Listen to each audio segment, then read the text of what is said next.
Tonight, two high earners are taking a gamble on a new career, but there's a lot to learn. Do you not think that you need to be a bit more with it? You're not going to like it's the very inside 80s, handles then, are you? isn't it? It's a Victorian house. No, I mean 1980s, not 1880s. On 150,000, you haven't got a hope in hell of actually achieving this sort of finish.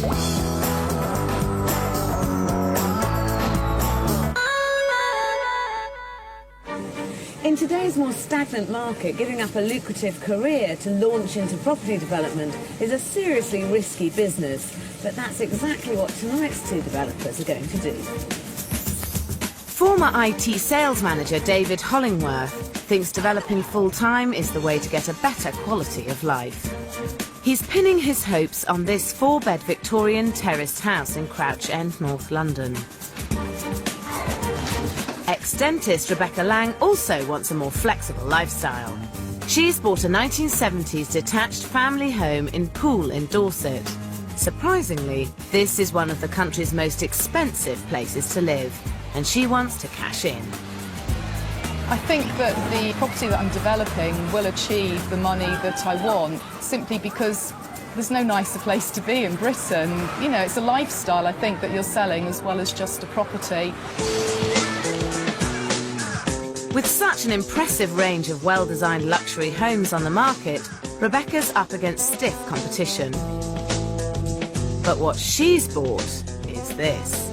You've got a house which some people would consider to be quite unattractive, probably. I mean, I think with a mix of old brick, new brick, a bit of stone cladding, a bit of rendering, you've got pretty much every type of building material you could have. But it's got loads of potential, hasn't it? It has. I knew that I didn't want an old period property. I was looking for something around 1970s era.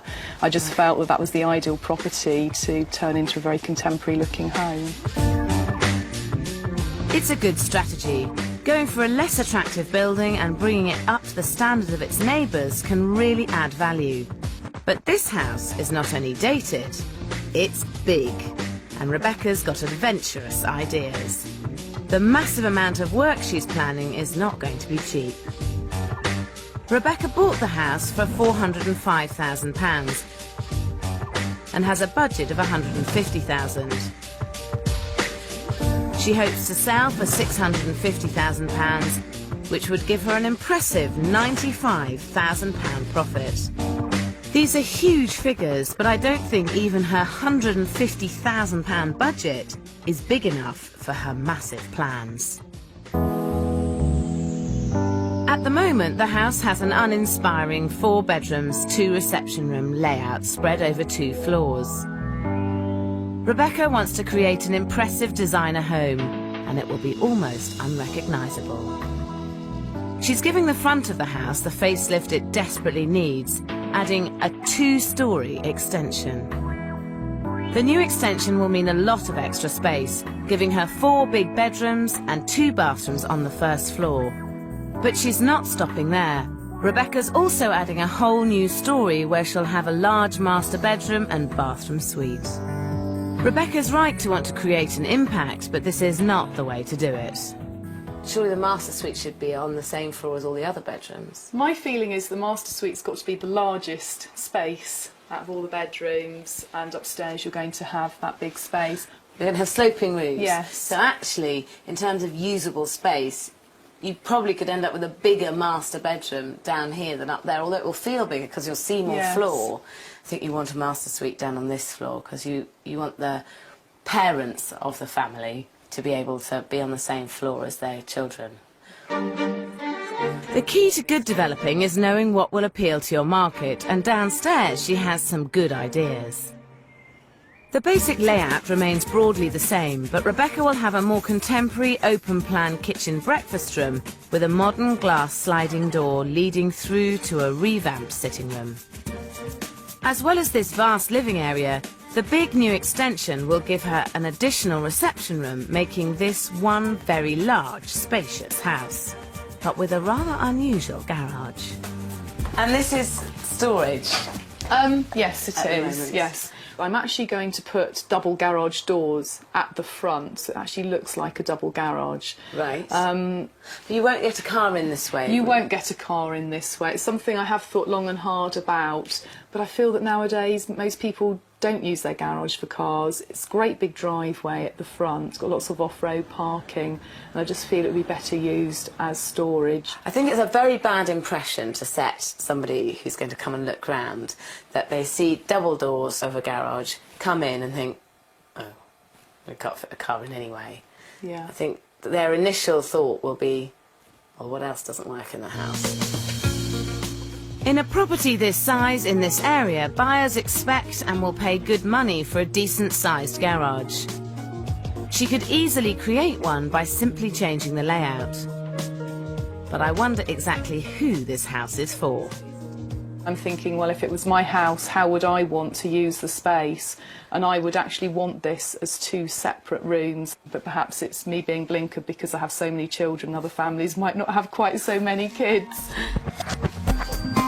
Rebecca's risks are high. The stakes would be huge for anyone, but she's a single mum with 4 children to support. She's bravely sold their family home, given up her job, and invested all the family's savings in this development. I'm looking forward to standing here, looking up at the house and thinking, that looks good, I've done a really good job of this.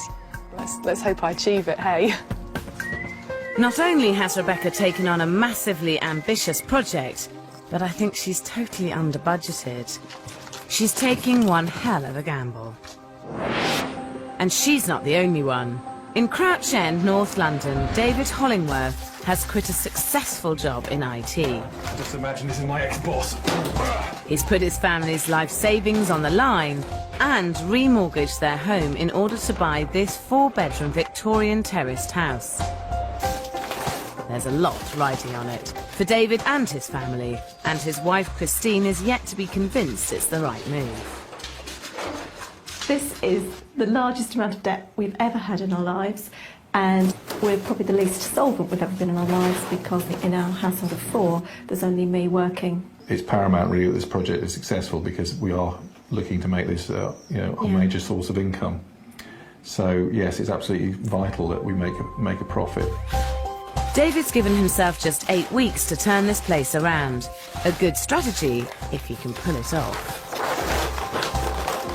If I could do probably 2 or 3 a year, which I know is quite a difficult challenge, then I think certainly the opportunity is there to make as much, if not more money than I was in IT. He's starting as he means to go on. He bought the house at auction for £329,000 and has a budget of £67,000. He's hoping to sell for £450,000, which would leave him with a £56,000 profit. But this means breaking the ceiling price of the road by a staggering £20,000, which is a big gamble when there's so much at stake. I sort of fluctuate like a roller coaster between being very optimistic about it and then having a sudden panic in which I'm very, very pessimistic. I think it can't possibly work. We've made a terrible mistake.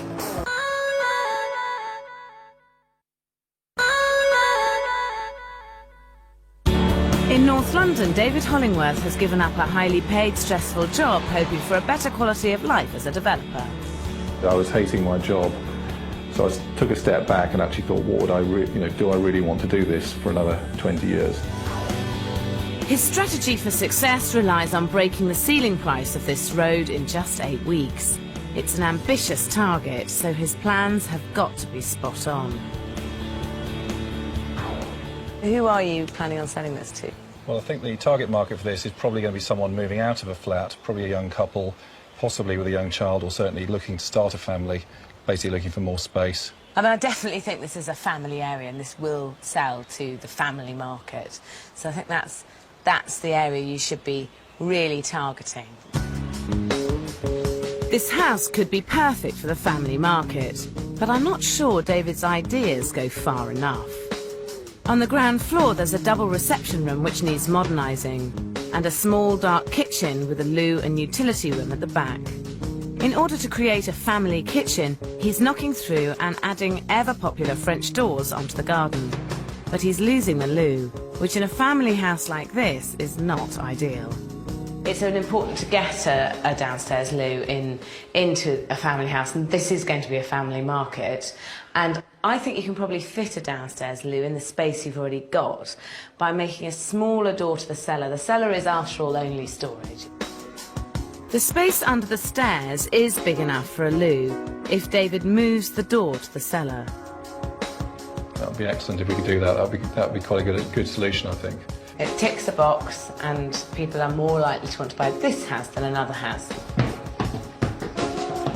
Upstairs, David's also forgetting his market. He plans to turn 4 small bedrooms into 3 larger ones, but he's sticking with only 1 small bathroom, which is a problem. But again, there's an easy solution. I would be tempted, if I was you, considering the room proportions, to get an ensuite in here. Victorian terraces of 3 bedrooms don't tend to lend themselves to having a bedroom with an ensuite bathroom as the master suite and then a separate further bathroom. So if you can achieve it here, it'll make this house stand apart. I think that would be a good idea, whether we need to do that and the downstairs cloakroom as well. So If you do both, you've got the ultimate layout for a family house, haven't you?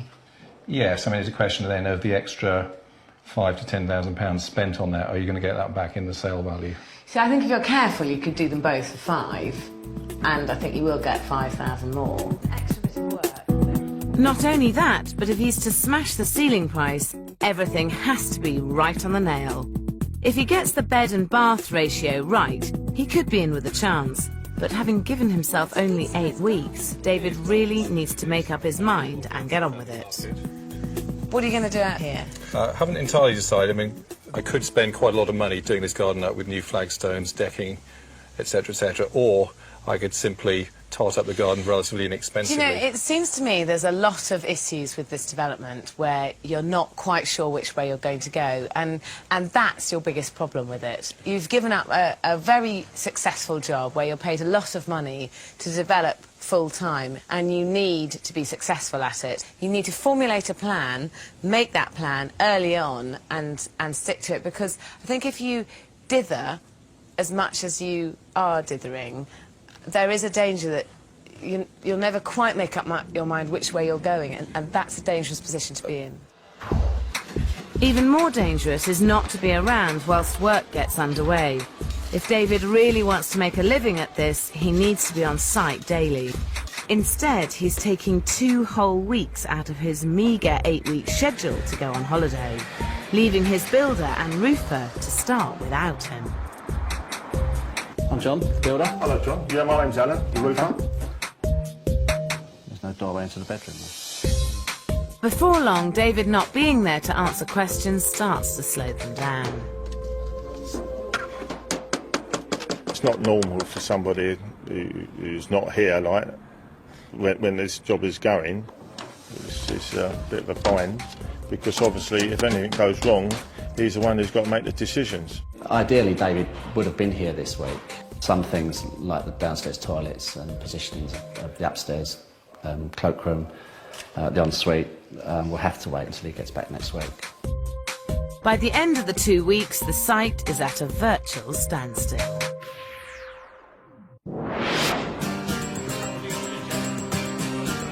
In Poole, Rebecca Lang's project is racing ahead. Hi, this is Alan. It's Nick and Steve.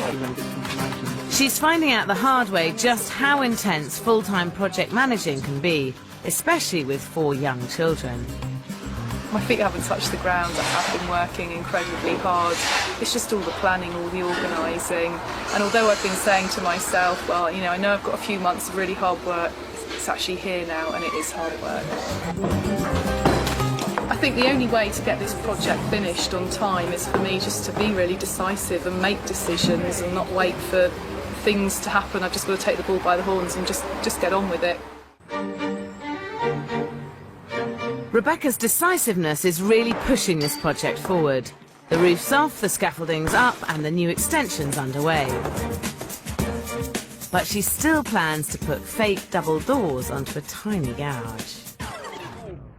having garage doors with no garage behind it is a fundamental problem with this house, and you're creating this luxurious contemporary space that doesn't work. Someone who's prepared to pay £750,000 for a house is likely to have a very expensive car to go with it, and I think that you need to provide the option of having a garage to put that car in. If they've got the car to match and they've got the sort of money, then I think that they'll think nothing of taking down a wall and saying, I want a double garage, it's a high priority to me. If somebody buys a newly modernised house, it's because they don't want to do any building work. So I don't think it's a very good argument to say that if they want to knock a wall down, they can always do it themselves. I think we're going to have to agree to disagree, aren't we? We are. OK, let's see what's left of the rest of the house. OK. Although Rebecca's sticking to her guns over her garage, she did like some of my other ideas. So what I've decided is to have the whole of this side as the master bedroom suite. So you've got the bedroom at the back there, so you've got the view, got a dressing room in the middle, and then you come into the bathroom. So you're going to end up with 5 bedrooms and 3 bathrooms? Yes. I think that's a really good layout. Thank you. For a house of this price, it's crucial to be realistic. By putting her master bedroom on this floor, Rebecca will end up with a 5-bedroom, 3-bathroom house, which is just right for her market.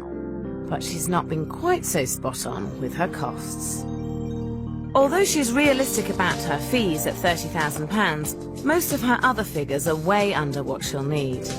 For the enormous amount of building work, including a 2-storey front extension and whole new top storey, she's budgeted just £61,000. For all the plumbing and electrics, a woefully inadequate £10,000. She's hoping she can get a top-of-the-range kitchen and 3 bathrooms for £13,000. Buy all the doors and windows for £15,000 and do her landscaping for £4,000. Worst of all, she's got a mere £11,000 for flooring, fixtures and fittings. And with a tiny contingency of £6,000, her total budget is £150,000. For a project this size, I fear it's way off the mark. I'm not sure she's done any research into what pool buyers expect in terms of finish and how much that all costs. It's time to see what the local competition is offering. And the detailing on this flat is really what carries it, with the balustrading, the banisters, the kitchen, the worktop's lovely, and even the tap. These sort of finishes don't come in at 20, 30 quid or 200, 300 quid a go. You're talking about several £1,000s here, several £1,000s there, and to get that sort of finish, you get through money fast at that kind of rate. Yes. I mean, on your budget of £150,000, what were you hoping to achieve? I think I was hoping to achieve this. On £150,000, you haven't got a hope in hell of actually achieving this sort of finish. Realistically, you need to be looking at spending at least £250,000 to achieve the sort of look that the house warrants. I mean, £250,000, that's £250,000. It's a huge sum of money. It's not as if you're saying, well, I think you need to spend just another £20,000. You know, £100,000 is an awful lot of money. I think what you really need to do now is A, talk to agents about whether you can get more for your house, but B, also work out how feasible it is to find more money, because I think you do need to spend a lot more money. It's just a question of Where it comes from. Absolutely. In this exclusive location, only perfection can command the highest prices. If Rebecca's place doesn't match up, she's in danger of making no profit at all.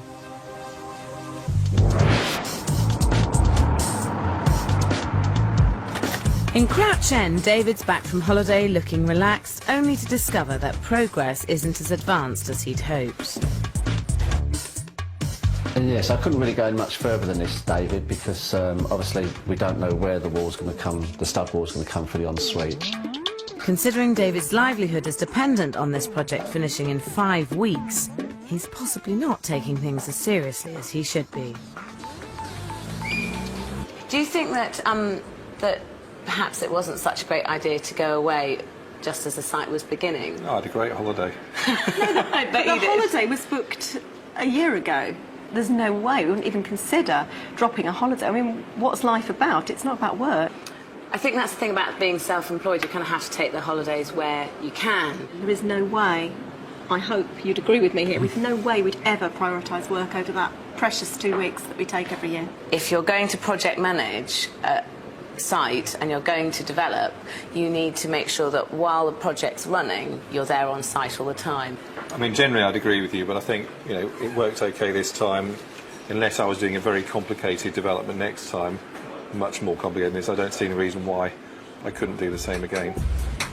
David's attitude to his new career is pretty laid back. But what's more, he still hasn't finalised his plans.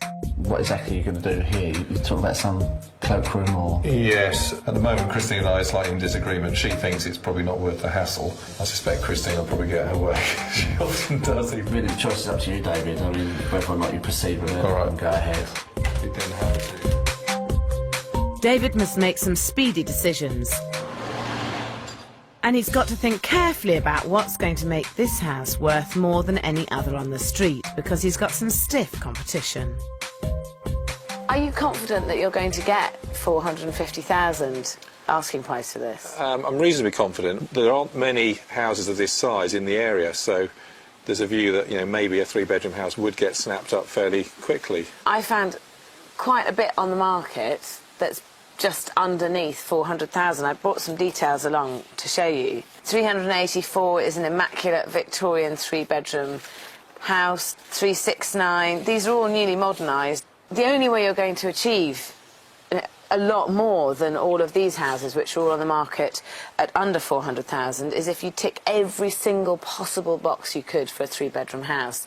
And that involves having an ensuite, which you've ticked. That's great, you've done that. Having a big kitchen breakfast room, that's great, you've done that. Having a downstairs loo, I think it's a mistake not to have a downstairs loo, because that's one box not ticked. And to have a really fun, cool, contemporary interior that you're not going to get with another house.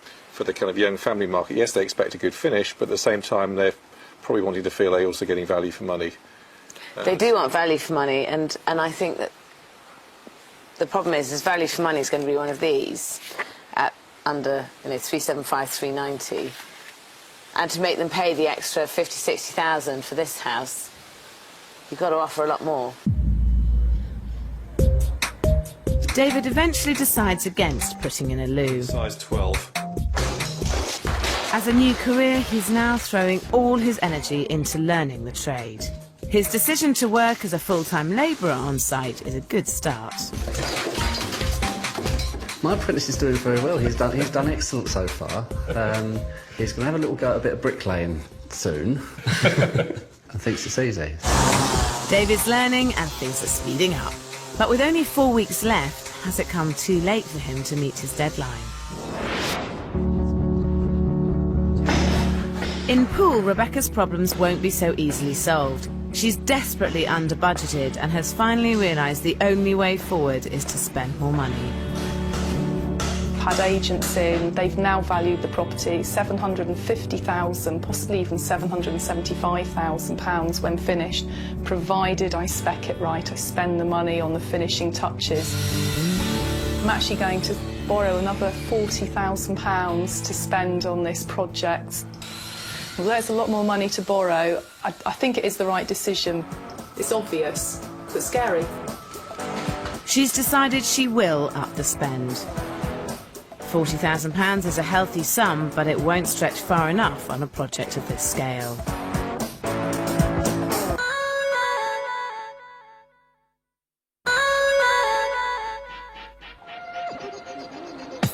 In Crouch End, David Hollingworth is 5 weeks into the 8-week development of his 3-bed end of terrace.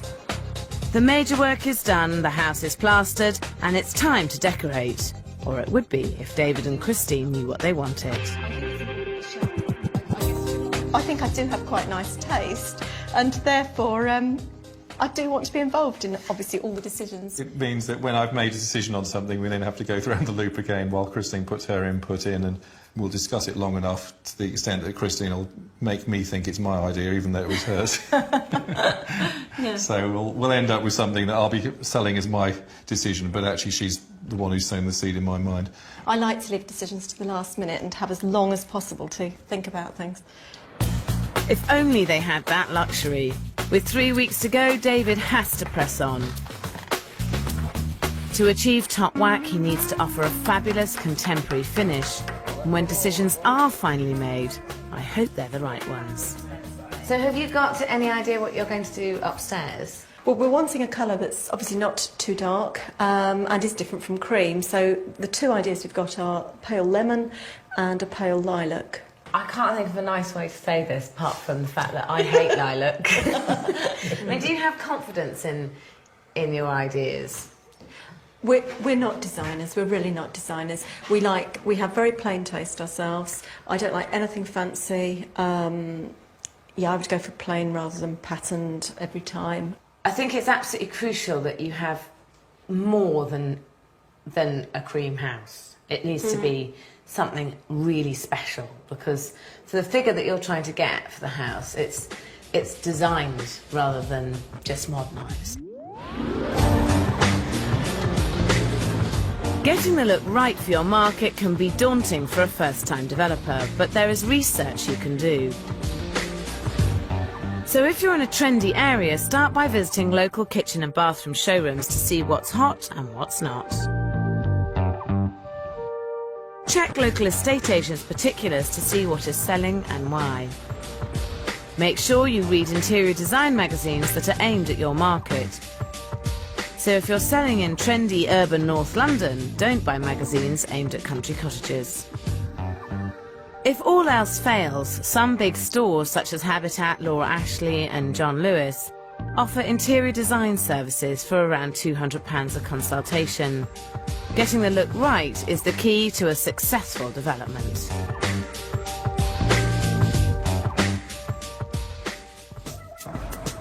And that's something that Rebecca in Poole has begun to realise. Armed with the extra £40,000 she's negotiated, she's hitting the design shops. So how much is this bar? This one's £799. But as I suspected, £40,000 doesn't go far in a high-end market. It is way over my budget, but it really is going to create the look that I want for the property. When you're talking a designer kitchen, 3 top-end bathrooms and a house full of high-spec furnishings, it's not long before £40,000 has disappeared. And Rebecca's not even close to finishing. I'm quite excited because I've ordered a lovely fireplace, but I have gone way over budget, so I'd only budgeted £600, and this has come up at virtually £2,000. So yes, I've gone over budget, but I think it was worth it. The house needed a fireplace such as this. It's got to be finished off properly, so I'm glad I've done it. Now desperately needing to cut costs, Rebecca has decided to get the project finished as quickly as she can.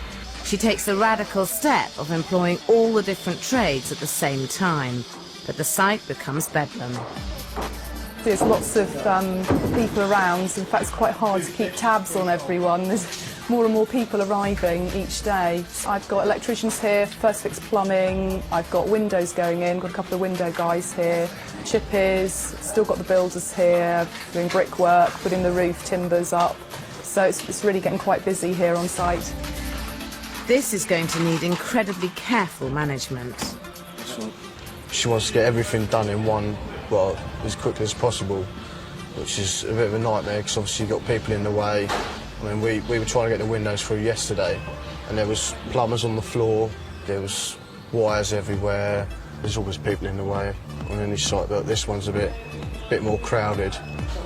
Luckily, Rebecca's impressive project management skills keep everyone on track, but she's still got an awful lot of money to find. Is it quite worrying, the fact that you've got to find this money? Very worrying. Yeah, I can't pretend otherwise. I think the key with a budget when you do realise that it's completely unrealistic, is to get ahead of the game and not try and bury your head in the sand. I think the first thing to do is go back to your bank and see if they will increase your lending. The second thing that you need to bear in mind is that although in your budget you've got your estate agent's fees for selling it and your solicitor's fees for selling it, you don't actually have to pay that till you sell. So that part of the budget you can happily spend, because it's not a cost that goes out till you've got the cash from the sale. Also, when you do talk to the bank, I think it's worth asking them if they'd be happy to roll over the interest payments monthly till the end of the project, which will loosen up another big chunk of money. I mean, I wouldn't normally advise anyone to just spend more money, but I think in your case, your development in this area, it's worth spending the extra money, because I think you will reap the rewards when you come to sell it. I've come this far and I kind of can't stop now. I have to carry on, so bank manager tomorrow morning. Over in Crouch End, with just 1 week to go, David's turned his attention to the final look of his house. It's definitely well worth spending some money out here and some time to make sure that this is a really attractive house from outside on the pavement, because as people walk up you want them to think, God, this really is the house that I want. The other thing you can do with the Victorian terrace is make sure that the front door gives a really good impression as people walk up to it. You're lucky because you've got the original front door, and I think if you put some really contemporary door furniture on it, you'd have a really good first impression as people walk up to it. Well, I'm halfway through replacing it, as you can see.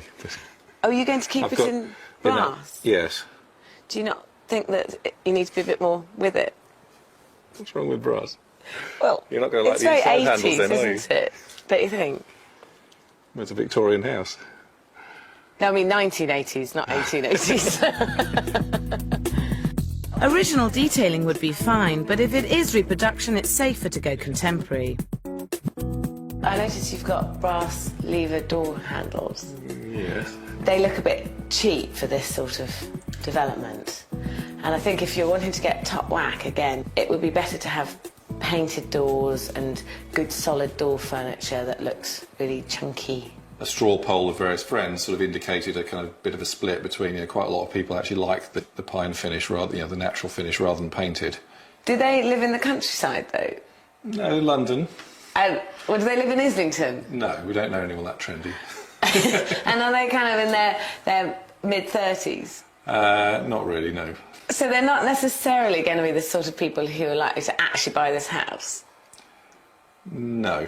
It's about creating an overall look that's going to get you the maximum price, and to do that you need it to be very 2005.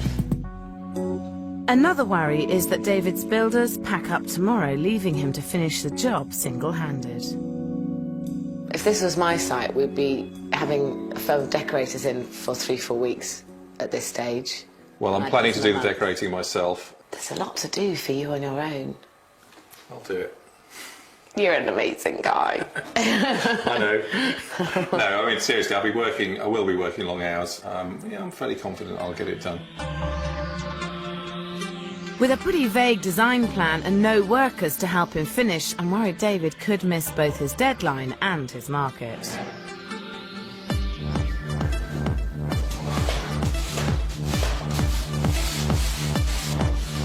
He has no choice but to work 20-hour days himself. And finally, he has to rope in the rest of his family as extra labour.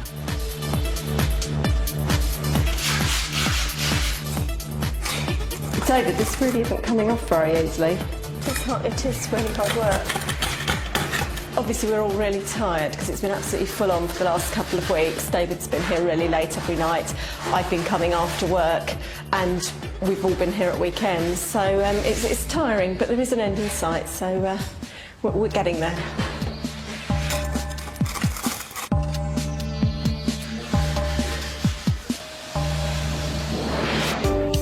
In Poole, Rebecca Lang is still a long way off.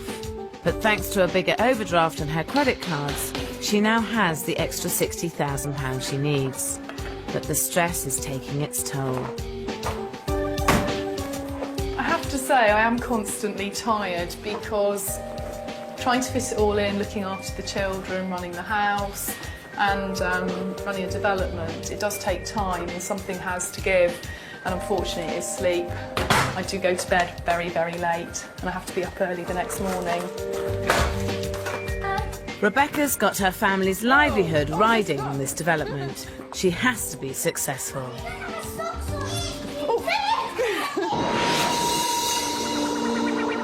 In Crouch End, David and Christine have finished their development. Impressively, only 2 weeks behind schedule.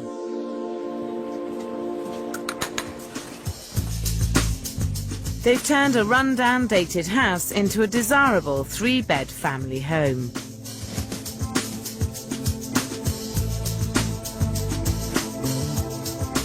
Whilst they've played safe in some rooms, they have also used their lemon and lilac schemes, which may put some off. But despite the colour, it's still a success.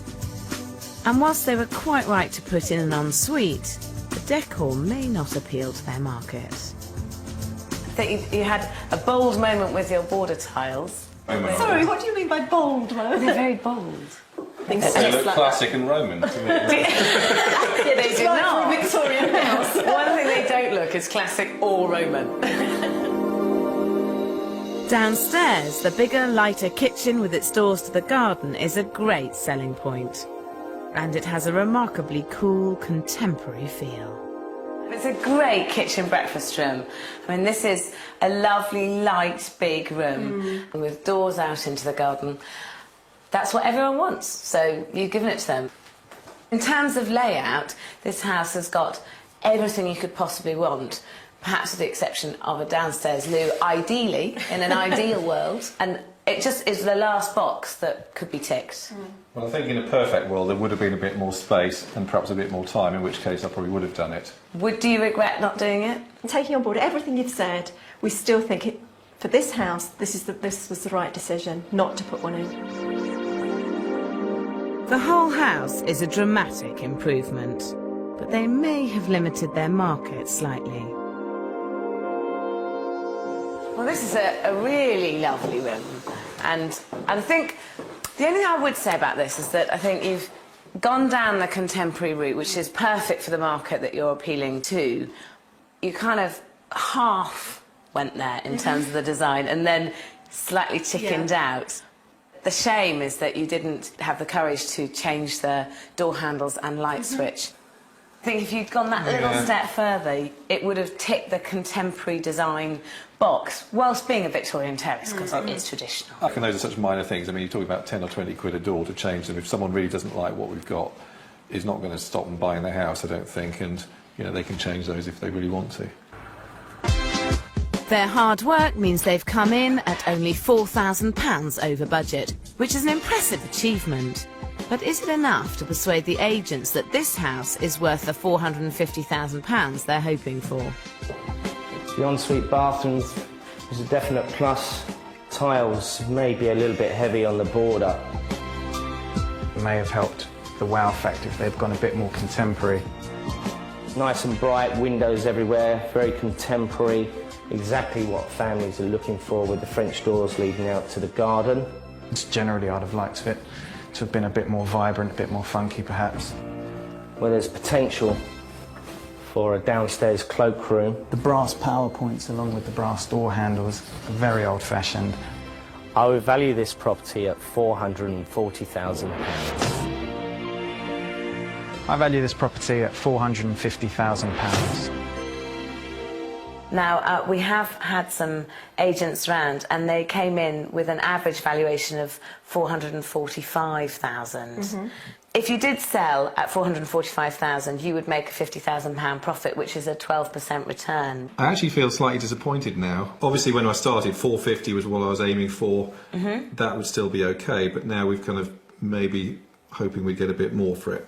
At the beginning of this project, you were wanting a better quality of life. Do you think this has given you a better quality of life? Not the last month. The last month, it hasn't given us any life at all. I think if you average it out over the past 6 months, the total amount of work I've done is probably no more, in fact, probably quite a lot less than I used to do. Yeah. But obviously it's all been crammed together in this last month, really. What would you do differently next time around? I think I probably wouldn't send the builders home quite so early. I think it's worth saying for the next one, it might be easier to be more ruthless, make decisions earlier on and stick with them, and be a bit more gung-ho, really, with your decisions. Really bear in mind the local market and what people want. And I think in terms of the style and interior, probably do more and more research. You've done really well, and I think that you've made a profit, so you're on the start to making this a career, which I think is all hats off to you as well. So. Thank you. In Poole, Rebecca Lang's project is in its final stages, but if she can't pull off the high-spec finish she needs, her profit is far from assured.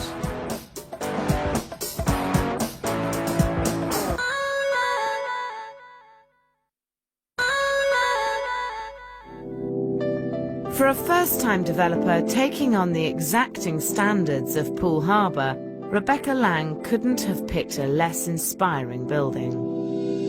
But 4 months of stress, long hours and financial juggling later, her 70s house can now hold its head high amongst its exclusive neighbours.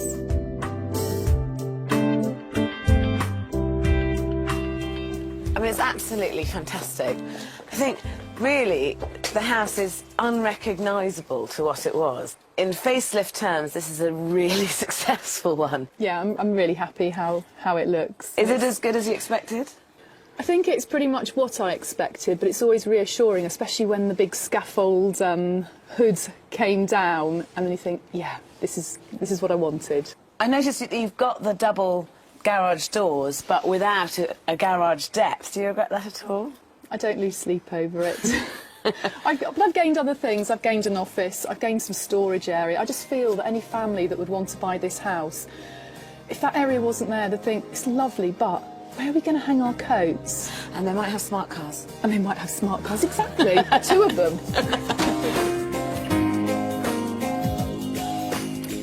Rebecca had to do something dramatic, and she has.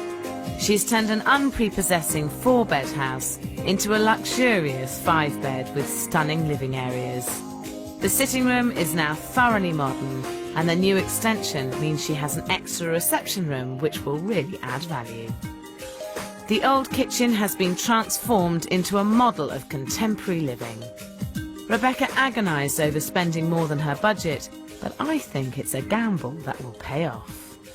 This is clearly where a lot of the money's been spent downstairs, because the finishes are top end and it looks absolutely spectacular with this gorgeous worktop and the staircase and the glass door. I have to say I have splashed out on the kitchen. It has swallowed up a bigger part of the budget than I had anticipated. It's exactly the sort of chic finish that Yes. the Poole market will demand, and because you've managed to achieve that, you will stand the best possible chance of getting the best possible sale price. Rebecca wisely moved the master bedroom to the first floor. The extra space has enabled her to really go to town. The bedroom is stylish, having a walk-in dressing room is a sophisticated touch, and the ensuite bathroom is pure luxury. So, I mean, I think as a master suite for a luxury family home, this certainly achieves everything you could possibly want to achieve. Your finish is absolutely spot on. I'm really happy with how this whole area has turned out. It's almost exceeded my every expectation. This is going to be a major selling feature when you come to sell this house. Good. The new 3rd floor now has 2 extra bedrooms and another bathroom, giving her the ultimate layout for a big family home. But her budget did suffer. Rebecca originally budgeted £61,000 for her building work. In fact, it came in at £105,000. Plumbing and electrics also rose to £18,000. Kitchen and bathrooms came in at £34,000. Doors and windows at £32,000. Her landscaping has more than trebled to £14,500. Flooring, fixtures and fittings more than doubled to £26,500. In fact, the only place she stuck to her budget was on her fees, which remained at £30,000. It all comes to a whopping £260,000. But Rebecca's budget was never realistic. And even though she's spent £110,000 more than she originally intended, I think this house is now worth much more than the £650,000 she expected. Great first impressions. That's an absolutely fantastic ensuite. I think overall it's a marvellous master bedroom suite. Oh, that's a shame. Couldn't get a car in here, and that could put buyers off. It's a lovely feature. Nice sliding door dividing the rooms. Nice kitchen, good work surfaces, good breakfast area for the family. I value this property at £775,000. I'd market this property at £725,000. I value this property at £795,000. Now, down to money though, because obviously this is what it's all about. Yeah. As a gut feeling, what do you reckon that it's worth? So if it was under 700, I'd be very disappointed. And if it was under 665,000, I'd be in trouble. We've had 3 agents round, and they valued it at an average of £765,000. Oh, thank God for that. So, I mean, that would give you £100,000 Yeah. profit from this development. Does that make it worthwhile? I think it makes it very worthwhile. But as always, it all depends on the buyers. This is lovely. Beautiful high ceilings. That's a lovely feature, the glass door, isn't it? Yeah. That's really spacious. Very modern. I thought it was supposed to be a garage. You couldn't get anything in. We're lucky to get a bike in it. Oh, I love this fire. It's Slab lovely. fireplace, very nice. Not sure about the blue though. But... Oh, unusual bathroom. This is really nice. I like it. What, a 2-man shower? Yeah, I like that a lot. I love the outlook. Could lie in bed looking out in the garden with the It's curtains nice. open. Nice with the terrace. Would you do another one? Yes, I think I would. I think I need to hibernate for a few months now and just catch up on some sleep. I think you could make a successful career out of developing, because I think you do have a great design eye, and I think that you're very good at managing a project.